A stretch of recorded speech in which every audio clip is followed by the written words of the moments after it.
ভোগালিটুতে নাকি কিছু জোকার বাবু বেরিয়েছে। তো শুনে রাখো জোকার বাবু, তুমি নাকি বলেছো 4 তারিখে আইএসএফ কে বার হতে দেবে না। আমি ইন্ডিয়ান সেকুলার ফ্রন্টের সবিতা বলতে চাই, আমরা কিন্তু আপনাকে 4 তারিখে আমরা বুঝে নেব। কি বলতে চান? অনেক কিছু বলছেন। শুনছি মোল্লা সাহেব, এটা ভাঙড়, এটা ক্যানিং না, তোমার দাদাগিরি এখানে কিন্তু ভাঙড়ে চলবে না। আর যদি চলতো এই খালপাড়ে আমরা মিটিং করতে পারতাম না। চমকানি আইএসএফ সহ্য করে না, করিনি, আগামী দিনেও করবে না। ইয়ার কি মারছো? আরে আমরা আইএসএফ এর ভালোবাসার কর্মী। নওশাদ সিদ্দিকী অন্তত ক্রিমিনাল না, নওশাদ সিদ্দিকী অন্তত ডাকাত না, মস্তান না, গুন্ডা না। নওশাদ সিদ্দিকী ভালোবাসার চাদরে সবাইকে মুড়তে চায়, ঠিক তো? আমিও আইএসএফ এর একমাত্র একনিষ্ঠ কর্মী। আমাকে ধরে বলছে, নাজমুল তুই তো আইএসএফটা করিস, তোদের সব নেতারা বিক্রি হয়ে যাচ্ছে। তো বন্ধু বলতে চাই, তাকে আমি একটা কথা বলেছি, যদি আইএসএফ এর সব নেতা নেতৃত্ব বিক্রি হয়ে যায়, কিন্তু মনে রেখো আইএসএফ কর্মী কখনো বিক্রি হয়নি, হবে না, হয়নি, হবে না। তাই বলতে চাই বন্ধু, এই 2026 যে নির্বাচনকে পাখির চোখ করে আমাদেরকে রুখে দাঁড়াতে হবে। কালকে মোল্লা সাহেব বলছিল 3 দিন নাকি, ভোটের 3 দিন আগে নাকি শুধু খাওয়া দেবে, খাওয়া দেবে। আমরা আমাদের ব্যক্তিগত দিক থেকে আমরা খাওয়াকে উপেক্ষা করি না, আমরা আমাদের যোগ্য টাকা দিয়ে আমরা নিজেরা কিন্তু ভালো খাই। তোমার ওই 2 দিনের খাওয়া আমাদের লাগবে না, তোমাদের 2 দিনের খাওয়া, তোমাদের খাওয়া আমাদের লাগবে না। বহু খাওয়া খাইয়ে দিয়েছো, কিন্তু মনে রাখো মোল্লা সাহেব, এটা ভাঙড়, এটা ক্যানিং না, তোমার দাদাগিরি এখানে কিন্তু ভাঙড়ে চলবে না। আর যদি চলতো এই খালপাড়ে আমরা মিটিং করতে পারতাম না। আমরা ইন্ডিয়ান সেকুলার ফ্রন্ট যেখানে যাই সুই হয়ে ঢুকি, কিন্তু ফাল হয়ে বার হই। আমরা বলেছিলাম এখানে মিটিং হবে, এখানে সমাবেশ হবে, তো আমরা করেই দেখিয়ে দিয়েছি যে আমরা পারি এখানে জগিং করতে। তোমার এই রেখারে চামচামু কথা আর কিছু শুনছিলাম, ওই জোকার বাবু, আবার ভোগালিটুতে নাকি কিছু জোকার বাবু বেরিয়েছে। তো শুনে রাখো জোকার বাবু, তুমি নাকি বলেছো 4 তারিখে আইএসএফ কে বার হতে দেবে না। আমি ইন্ডিয়ান সেকুলার ফ্রন্টের সবিতা বলতে চাই, আমরা কিন্তু আপনাকে 4 তারিখে আমরা বুঝে নেব। কি বলতে চান? অনেক কিছু বলছেন, শুনছি। মনে রেখো, ধমকানি চমকানি আইএসএফ সহ্য করে না, করিনি, আগামী দিনেও করবে না। ইয়ার কি মারছো? আরে আমরা আইএসএফ এর ভালোবাসার কর্মী। তাই বন্ধু, 29 এপ্রিল আসছে দিন, খাম চিহ্নে ভোট দিন। 29 এপ্রিল আসছে দিন, পাড়ায় পাড়ায় বলে দিন 29 এপ্রিল আসছে দিন। আপনারা এক ভেবে ঐক্যবদ্ধ হবে, কাঁধে কাঁধ মিলিয়ে একই ভেবে আইএসএফ এর খামে ভোট দিন, ঐক্যবদ্ধ হন। মা বোনেদেরকে জানান যে 2টো প্রার্থী, একদিকে নওশাদ, একদিকে ওই নটোরিয়াস ক্রিমিনাল। আপনাদের শুধু চোখটা দেখবেন। অনেকে আমাকে আগের দিন মিনাকা, আমার বন্ধু আছে, অনেক জায়গার বন্ধু আমার আছে, মিনাকা থেকে একটা বন্ধু আমাকে ফোন করেছে। ফোন করে বলছে, আমার হিন্দু বন্ধু, বলছে নাজমুল তোদের ওখানে যে প্রার্থী টিএমসি থেকে দাঁড়িয়েছে আর নওশাদ সিদ্দিক, এই 2টো ব্যক্তির কেমন লাগে? আমি যে ডিসাইডটা আমি করব না, তুই কর। আমি তুই তাকাড়ি করে বলি ওকে। বলছে বন্ধু ধর্মটার সাইডে রাখ, কিন্তু এই যে মানুষটার যে আবেগ, মনোভাব, স্বতঃস্ফূর্ত মনোভাব, সত্যি একটা ব্যক্তি, তোরা যেন এই ব্যক্তিটাকে হারাস না। আমি বলতে চাইছিলাম বন্ধু, নওশাদ সিদ্দিককে আগামী দিন আমরা হারাতে চাই না। এই নতুন সূর্য আগামী দিনের পথ দেখানির আমাদের নবজাগরণ সৃষ্টি করবে। তাই বন্ধু, এমন সুন্দর মনোভাবের এত সুন্দর এমএলএ কে আমরা আগামী দিন ভোট দেব তো? এত সুন্দর এমএলএ কে ভোট দেব তো? তাই বন্ধু বলতে চাই, বক্তব্য দীর্ঘায়ু না, আমি যখন বক্তব্যে 2 মিনিট সময় পাই। তাই বন্ধু বলতে চাই, বক্তব্য দীর্ঘায়ু না। আমি পুলিশ প্রশাসনকে আমার অন্তরস্থল থেকে আমি ধন্যবাদ জানাই। আমরা ঐক্য চাই, ভালোবাসা চাই, আমরা কোনো মারামারি হানাহানিতে জড়াতে চাই না। ভোট গণতান্ত্রিক অধিকার, গণতন্ত্রের উৎসব, আপনারা উৎসবে মেতে উঠুন, যে যাকে ভোট দেবে সে নিজে ডিসাইড করুন, কিন্তু সত্য মিথ্যাকে আপনারা ডিসাইড করুন কে ভালো কে খারাপ। আগামী দিনে এই বাংলা এই ভাঙড়তে খুন খারাপি গুন্ডামু মোস্তানি কার দ্বারা মানে এখানে বন্ধ হবে আপনারা কিন্তু ভালো রকম জানেন। নওশাদ সিদ্দিকী অন্তত ক্রিমিনাল না, নওশাদ সিদ্দিকী অন্তত ডাকাত না, মোস্তান না, গুন্ডা না। নওশাদ সিদ্দিকী ভালো বাতার চাদরে সবাইকে মুড়তে চায়, ঠিক তো? তাই বন্ধু 29 এপ্রিল আসছে দিন, খামচিহ্নে ভোট দিন, বিপুল ভোটে নওশাদ সিদ্দিকীকে আরেকবার বিধানসভায় পাঠান। এই ভাঙড় থেকে কোনো অরাজকতা না, কখনো খুন না, মারামারি না, হানাহানি না। আমরা শান্তি চাই, ভাঙড়ের মালিক শান্তি চাই। লড়াই হবে, লড়াইটা চোখ রেখে হবে, তবে বন্ধু গণতান্ত্রিক পদ্ধতিতে লড়াই হবে। কোনো আমচা চামচা কি বলে গেল সে কথায় আমরা বিভ্রান্ত হব না। যে বলছে সে তার রাতের বেলা যখন ঘুমাচ্ছে না সে চিন্তা করছে বলে এসে মনে ভুল হয়েছে, আমি মনে বলে এসে ভুল হয়েছে। তাই বন্ধু আমরা গলা ফাটিয়ে একটা কথা বলতে চাই, নওশাদ সিদ্দিক জিন্দাবাদ, ইন্ডিয়ান সেকুলার ফ্রন্ট জিন্দাবাদ, আইএসএফ জিন্দাবাদ। লাগবে 5 বছর ধরে বক্তব্য দিয়েছি, আপনাদের পাশে ছিলাম, সুখ দুঃখে আপনাদের সাথ দিয়েছি। ইভেন আজকে পর্যন্ত এসআইআর নিয়ে যারা আতঙ্কিত, যাদের ভোট ডিলিট হয়ে গিয়েছে, তাদের নাম ট্রাইব্যুনালের মাধ্যমে কিভাবে হবে তারও পরিষেবা দিয়ে যাচ্ছে। তবে একটা পজিটিভ দিক হচ্ছে, আমি মিডিয়ার সামনে বলেছিলাম যে 21-এর থেকে এই লড়াইটা আমার কাছে অনেক সহজ। অনেকে অনেক কথা বলেছিল, তার প্রমাণ হিসাবে আমি আজকে দিচ্ছি। এখানে যে 185 নম্বর বুথে খালদার পাড়াতে গত নির্বাচনে কিন্তু আমি প্রোগ্রাম করতে পারিনি বা করে উঠতে পারিনি, সেই সংগঠন আমাদের ছিল না। আজকে ভাঙড়ের প্রত্যেকটা বুথে বামপন্থী আইএসএফ শক্তিশালী হয়েছে, এটা প্রমাণ দিচ্ছে এই খালদার পাড়াতে পূর্ব কাঠালিয়ার, যেখানেও আইএসএফ এর মানুষ সমর্থন দিচ্ছে। গত নির্বাচনে এই ভোটটা টিএমসির পক্ষে গিয়েছিল, এই নির্বাচনে ভোটটা আমাদের পক্ষে আসবে, খামচিহ্নের পক্ষে আসবে। বন্ধুগণ, সঠিক পথে যদি চলতে পারি, আমরা বারবার একটা কথা কেন বলি, বোমগুলি পিস্তল ছেড়ে বই পেন খাতা হাতে তুলে নাও কেন বলি? আজকে যেই প্রোগ্রামটা করছি এটা কিন্তু বোমগুলি পিস্তলের ক্ষমতা দিয়ে হয়নি, এটা কিন্তু ডকেট দিক করেছি বলে হয়েছে। অর্থাৎ সেই পেন খাতার লড়াই করে কিন্তু আজকে এখানে প্রোগ্রাম করছি, কারো ক্ষমতা হয়নি এই প্রোগ্রামকে আটকানোর। এটা হচ্ছে পেন খাতার লড়াই, এটা হচ্ছে পেনের লড়াই। পেনের লড়াই হচ্ছে AK-47 এর ক্ষমতা থেকেও বেশি ক্ষমতা একটা পেনের, যদি আমরা সঠিকভাবে ইস্তেমাল করতে পারি, ব্যবহার করতে পারি।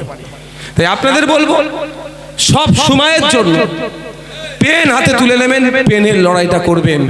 5 টাকার পেনের খোঁচাতে কিন্তু অনেক নাজেহাল হয়ে আছে, আগামী দিনেও হবে, এতটুকু আপনাদের বলতে চাই। বন্ধুগণ, আজকে এই নির্বাচনী জনসভা, এই নির্বাচনী সভা থেকে আমার পূর্বেকার বক্তারা অনেকে অনেক কিছু বলেছে। আমি শুধু আপনাদেরকে বলবো, আপনারা কোনটা গ্রহণ করবেন, কোনটা বর্জন করবেন। একদিকে জোড়া ফুল বলছে মাস গেলে 1500 টাকা দেব বেকার ভাতা হিসাবে, মানে আপনাকে তারা সার্টিফিকেট দিয়ে দিচ্ছে যে আপনি বেকার। দুটো হাত আছে, দুটো পা আছে, চোখ কান ভালো আছে, শরীর সুস্থ আছে, তারপরেও আপনি বেকার, এটা রাষ্ট্র আপনাকে স্ট্যাম্প লাগিয়ে দিচ্ছে। এটা কি ভালো লাগছে?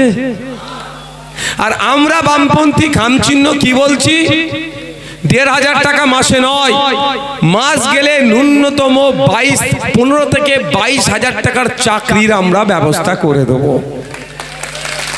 আপনারাই ডিসাইড করুন কোনটাকে গ্রহণ করবেন। একদিকে জোড়া ফুল বলছে বেকার রেখে এদেরকে অসামাজিক কাজের দিকে ঠেলে দেওয়ার চেষ্টা চালাচ্ছে তারা, আর উল্টো দিকে খামচিহ্ন কি বলছে, বামপন্থীরা কি বলছে, যে আপনারা আমাদেরকে ক্ষমতার মসনদে নিয়ে আসুন, 148-এর ফিগার আপনাদেরকে আমাদের পৌঁছান, 1 ফ্যামিলি 1 জবের ব্যবস্থা আমরা করে দেব, পরিবার পিছু একটা করে চাকরির ব্যবস্থা আমরা করে দেব। আমরাই মমতা ব্যানার্জির মতো ডবল ডবল চাকরি দেওয়ার গল্প শোনাই না, যেটা সম্ভব নয়, কিন্তু যেটা সম্ভব সেই কমিটমেন্ট আমরা করি, সেটাই আমরা বলি। একদিকে বামপন্থী আইএসএফ আছে, আর অপর দিকে এখন জোড়া ফুল হয়ে গিয়েছে, আর পদ্ম ফুল মিলেমিশে পিছে মূল হয়ে গিয়েছে। নওশাদ সিদ্দিকীকে হারাতে হবে।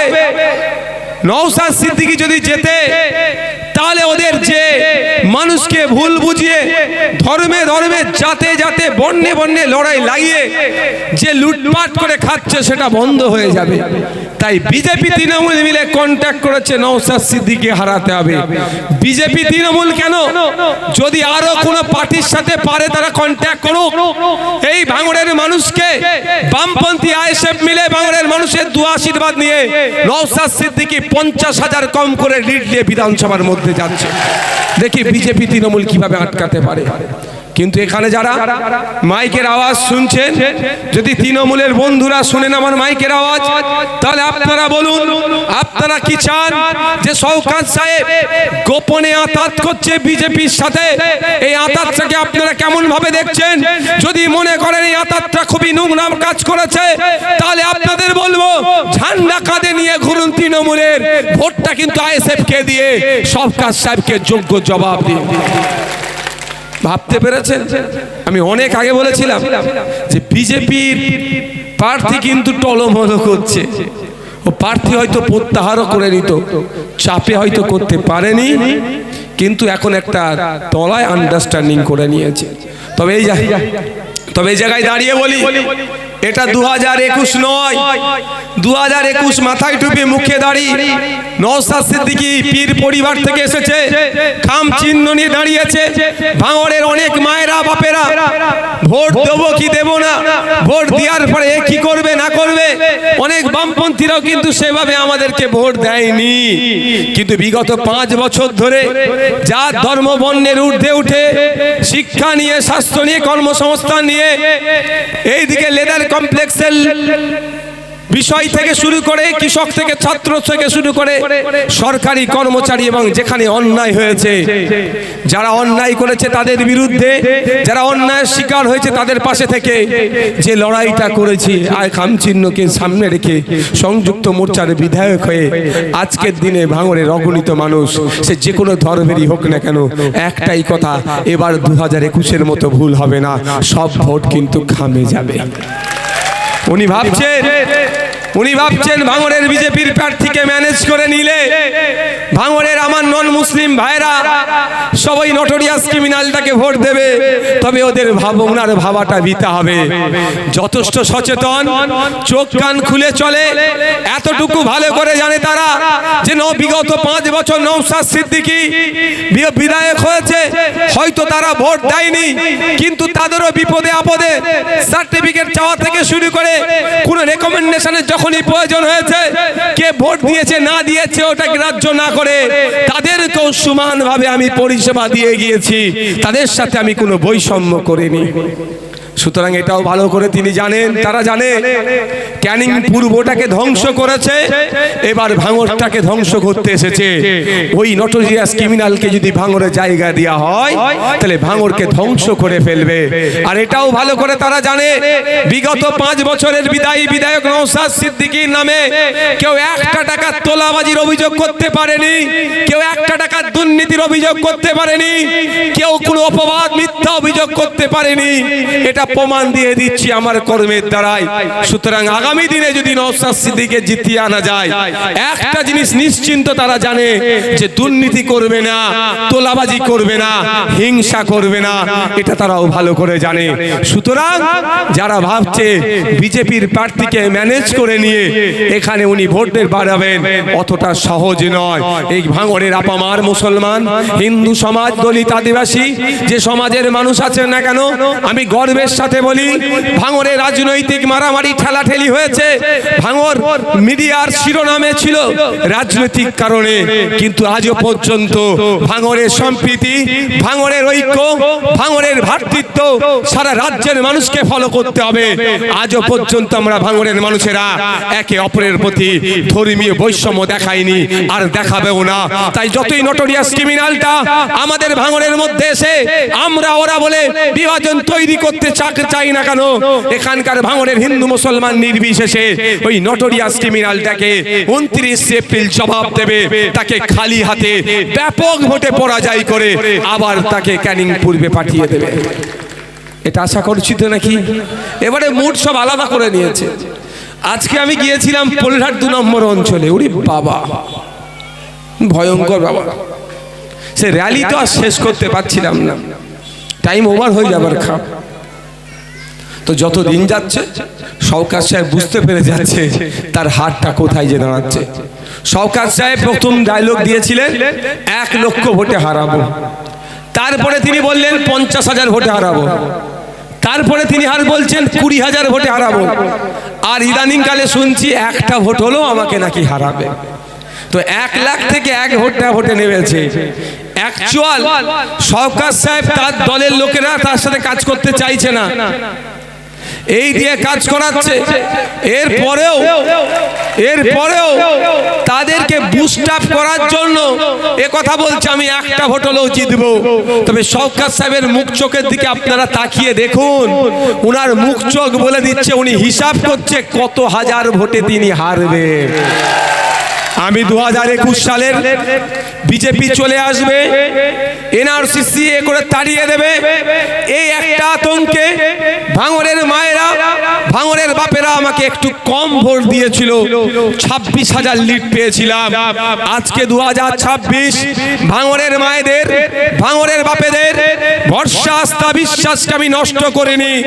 আমি চাইলে মন্ত্রিত্ব পেয়ে যেতাম, আমি চাইলে অনেক টাকা কামাতে পারতাম, কিন্তু সেগুলোকে বিসর্জন করেছি। উল্টে আমাকে ভয় দেখানোর জন্য আমার নামে প্রায় 17টা মামলা দিয়ে আমাকে আটকানোর চেষ্টা করা হয়েছে। কিন্তু ভাঙড়ের মায়েরা, ভাঙড়ের বাপেরা, ভাঙড়ের আমার সমবয়সী বন্ধুরা যে ভালোবাসা দিয়ে আমাকে আগলে রেখেছে, বারবার ভাঙড়ের মানুষের কাছে আমি পরাজিত হয়েছি। আগামী দিনে আশা করছি ভাঙড়ের মানুষ আমাকে সুযোগ দেবে, আবার পরাজিত হওয়ার জন্য আমি প্রস্তুত আছি। তাই সুতরাং 2021 সাল ভয়ঙ্কর সময় ছিল, টাফ সিচুয়েশন ছিল। বিজেপি চলে আসবে, দেশ থেকে নাকি তাড়িয়ে দেবে। 2026 এটা পরিষ্কার হয়ে গিয়েছে যে বিজেপি তৃণমূল আলাদা নয়, মোদী মমতা আলাদা নয়, শুভেন্দু অধিকারী মমতা ব্যানার্জি আলাদা নয়, এরা একটা বৃন্তে 2টো ফুল, এরা হলো বিজেমূল।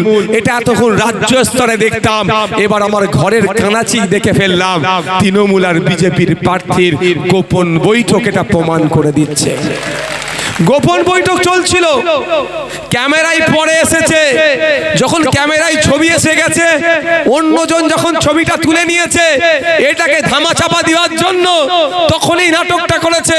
এটা আপনাদের জানিয়ে রাখি, মিটিংটা গোপনে হয়েছে। এর আগেও একাধিকবার মিটিং হয়েছে।